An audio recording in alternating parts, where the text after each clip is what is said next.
Sharon, congratulations. You have single-handedly made a once well-known friendly community where people came to retire and live out their golden years into a laughingstock. If I see another performance like that in the future at Trump events, the confrontation is not going to be pretty. I know what you look like, obviously, and I know where you live. Have a nice day. I'm not going to let them scare me. I'm just not, you know. And I keep this little guy right by my door.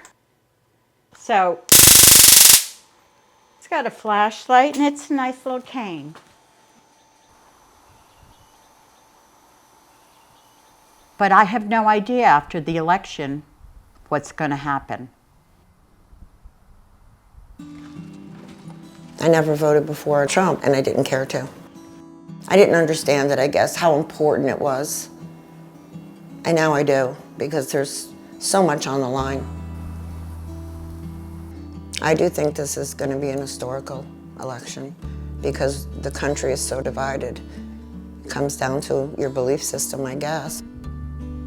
Florida free. You know, it's funny, after my husband and I moved here, we had 2 houses back in New Jersey. We weren't planning on moving. We were just here for a winter rental. And we spent the day here. I was like, I feel like I'm dreaming, you know? Everything is so beautiful. And I was like, is this real life? No broken down cars in the driveway next door to you. It's kind of nice to pull down a block. You have all beautiful homes. Everything's nice and clean. That's all on the line. We decided we would retire down here to Florida. And it's been good. We've been happy here. We just didn't have any problems. It was when Trump ran when everything started.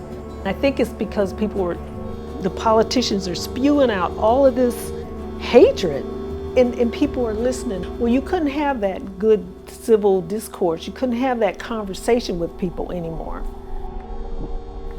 In the middle of all of this chaos, I ordered some flags that say Black Lives Matter. You know, those little yard flags you can put out in your yard.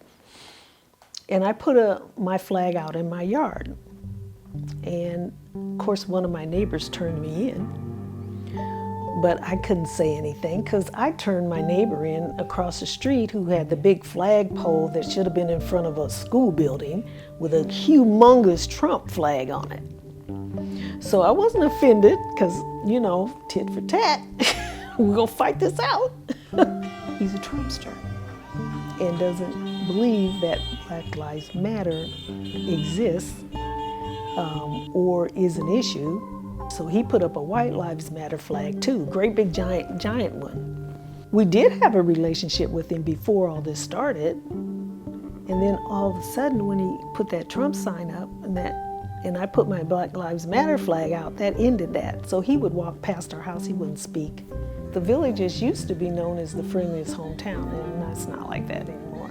People here had started to change, and then it got scary. Fuck Trump! Racist! Yeah, you got it, you! White power!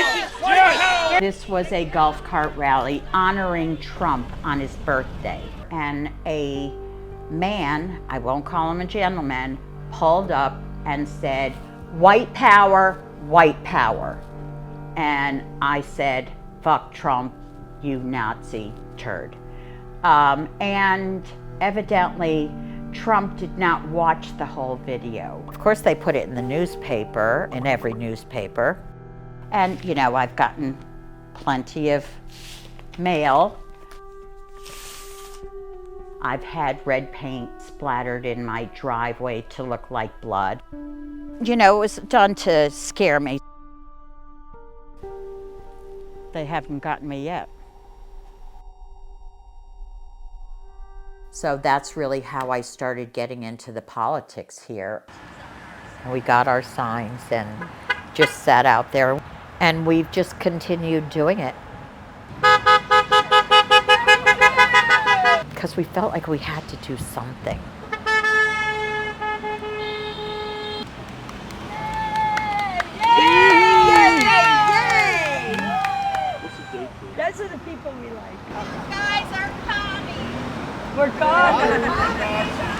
Nazi! But see, you gotta notice your thumbs down. You're not gonna have whatever.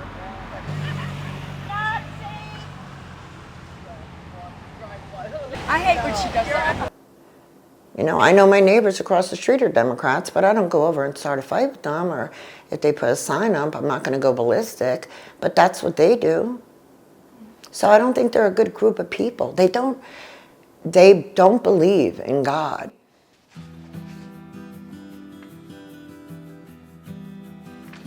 The things that we believe in, we're not divided by color, by race, by any of those things. I think it's good versus evil at this point. I grew up Catholic with a very Catholic mother, beautiful person. She was the best person in the world. So we grew up praying every day and saying the rosary at night as a family, and it instilled something in me. So I think that's the problem. I think it's like a spiritual warfare going on right now.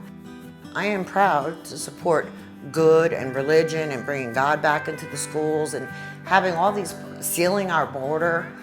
I'm proud. A proud Trump supporter, and he believes in it too. I believe by the grace of God he was saved. It is part of my identity. It says it on my TikTok, Trump supporter.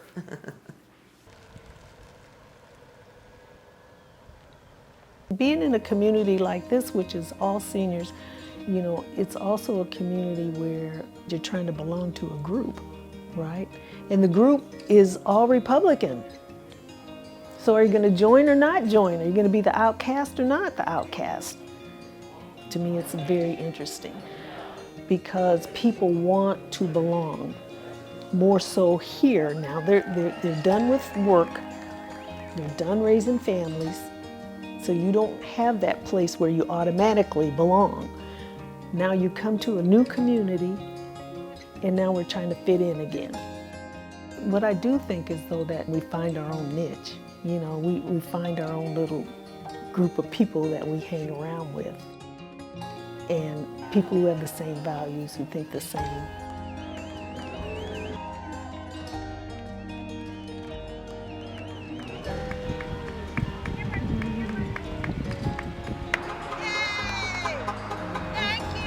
So with a new administration, things change, but then again, they don't change. I mean, you're still gonna live in the same neighborhood with the same people, and you're still probably gonna make the same amount of money, and you're still gonna, you know, and so you make a choice how you wanna handle that. We're always evolving and changing anyway. I don't know what's gonna happen in the villages. We're gonna have to wait and see, aren't we?